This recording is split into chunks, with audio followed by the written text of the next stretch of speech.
When President Trump and Joe Biden face off in their last debate tomorrow night, one topic that may be on the agenda is China. To explore where the candidates stand on dealing with Beijing, here's Nick Schifrin. As candidate, we can't continue to allow China to rape our country. And president. No administration has been tougher on China than this administration. President Trump's made confronting China one of his administration's signature policies. The Chinese Communist Party presents the central threat of our times. Today's China is more assertive globally. Its military is modernizing and claims almost all of the South China Sea, flouting international law. Beijing sells technology the U.S. says helps China spy and builds billions of dollars of infrastructure around the world that also builds influence with other countries. In Hong Kong, after more than a year of protests, Beijing ended much of the city's British-era rule of law, and in Xinjiang, detained more than 1 million Muslim Uyghurs. Chinese diplomats make no apologies and criticize their critics. The whole world has watched as things unravel in the U.S. American politicians had better get their own house in order. The Trump administration has exposed Chinese espionage, closing China's oldest consulate in the U.S., and charged Chinese hackers and Chinese military officers. The administration sanctioned officials involved in Uyghur detention and targeted Chinese technology giants.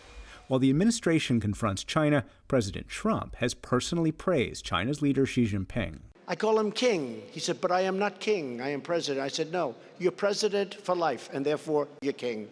And rejected more aggressive policies to protect a Phase 1 trade deal. We have a great relationship with China. As the election approached, he called out China as the source of COVID. I call it the plague from China. It's a plague.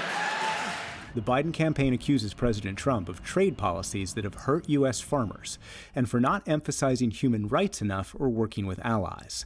Biden himself, as senator and vice president, long reflected a mainstream consensus. The U.S. and China benefit from economic cooperation.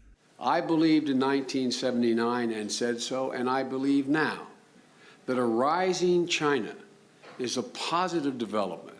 By the end of the Obama administration, he added a but. But even as we talk about cooperation, there will be areas of competition. As presidential candidate, he criticizes Beijing, but has said China's internal problems will keep the U.S. ahead. They're not bad folks, but guess what? They're not competition for us. China's remained a top campaign foreign policy issue, and both candidates released videos accusing the other one of being weak on China.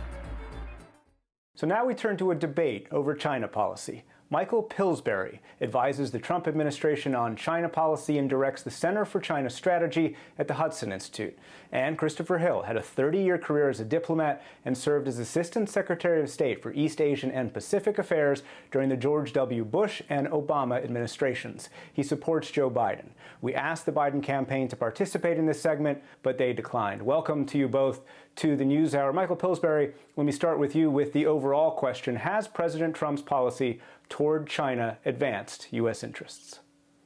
Well, of course it has. He focused initially on economic security. He said he was going to increase the number of American jobs, cut back fentanyl imports. He had quite a long agenda for China that came out of the campaign. And I think he just delivered on those campaign promises. That was the main Trump strategy, kind of effectiveness. So he's had a pragmatic policy. He's had a lot of success. And frankly, what I see Joe Biden doing now is saying, me too. He wants to sort of be like Trump. He wishes he'd been tougher years ago.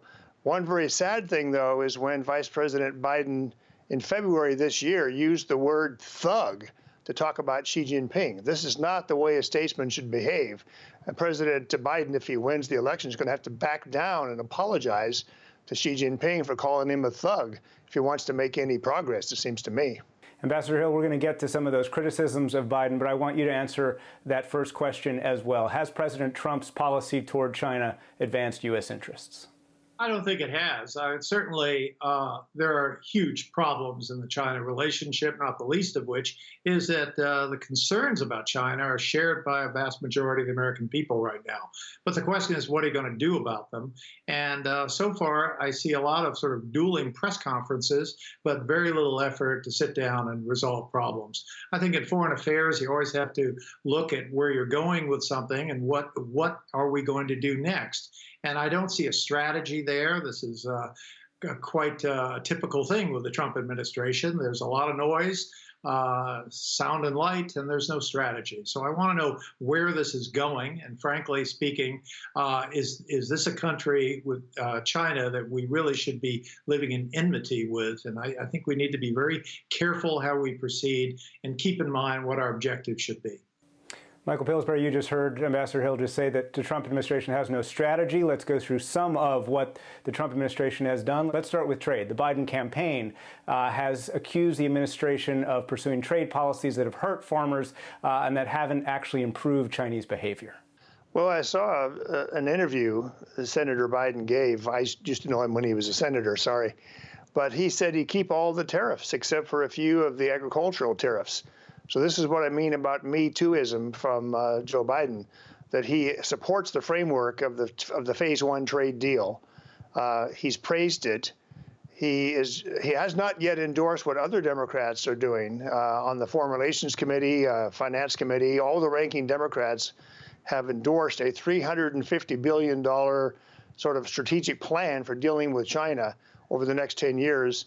And Nick, the plan is very similar to what the strategy of the Trump administration has been. So it's a common, everybody likes to say someone else doesn't have a strategy.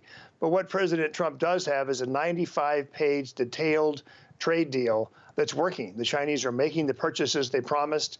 They've cut back on intellectual theft. So it's a real success, I see, from the Trump administration's strategy toward China. It's quite sophisticated, actually, Chris.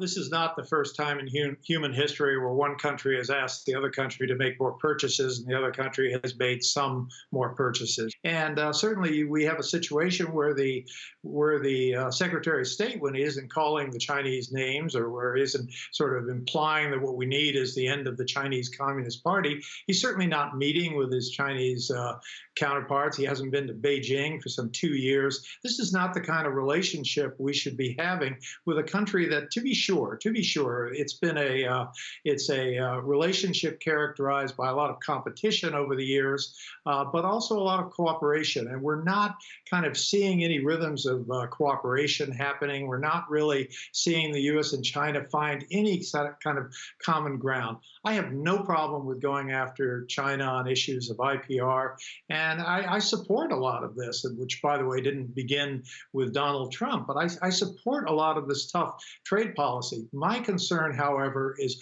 what are we going to do with this massive country out there that is not going away and will not be ignored?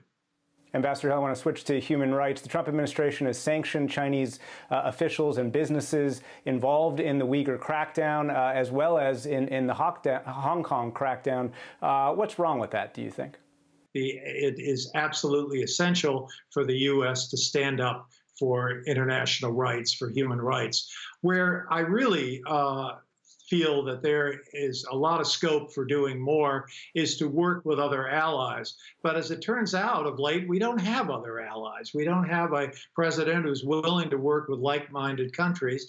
And the second thing is, in addition to not working with the other allies, we're not reinforcing a rules-based order. We're not reinforcing international trade, the International Trade Organization. We're not doing much to reinforce rules out there. We're saying, hey, we are as tough as you, China, and we can compel you to do what we want. In fact, what we want to do is shape the environment in which China makes its decision. We are not going to change China any more than China is going to change us, but we have tremendous scope for making a world in which China has to perform and behave in a certain way, and that is where we have been utterly derelict in recent years.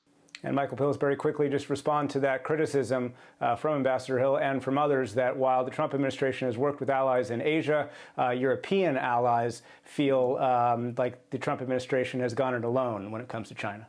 No, I think it's not true. I think the president has spent a lot of time and effort with allies and partners, in particular Japan, organizing the Quad with the Australians and Indians recently. There's been a lot of progress with the European Union and especially Germany with investment review. So I know this is a common criticism that the president asks for the allies to do more, but he also works with them more himself. And I agree, shaping China's behavior in the international rules-based order is extremely important. But the president has said that himself, and so have many members of his administration. So I think what you have, Nick and Ambassador Hill, is kind of a carrot and stick approach that is working with China. Ambassador Christopher Hill, Michael Pillsbury, thank you very much to you both. Thanks.